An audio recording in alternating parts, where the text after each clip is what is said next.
Quand il n'y a pas d'éducation vraie, l'enfant sent qu'il est devenu maître de la situation. Il crie, il est violent ou il casse ses jouets, jusqu'à ce qu'il obtienne ce qu'il veut. Il sait comment faire pour attirer tout à lui. Si l'enfant ne découvre pas qu'il existe des limites, il lui sera très facile plus tard de regarder les autres comme des personnes, des sujets ayant des besoins. Il cherchera toujours à être l'unique maître de la situation pour obtenir ce qu'il veut.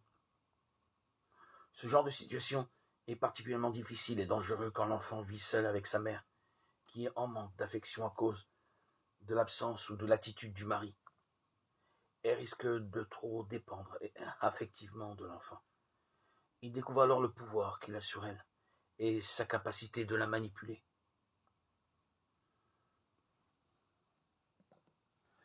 De nombreux parents ont parfois de grandes difficultés à être fermes, à ne pas succomber au chantage pour donner de l'argent à leurs adolescents.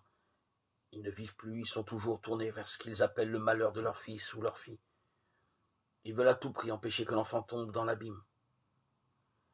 Mais l'enfant ne peut commencer la remontée que s'il respecte ses parents, s'il a confiance en eux, comme en des êtres qui ont leur autonomie. S'il découvre que ses parents l'aiment assez pour dire non,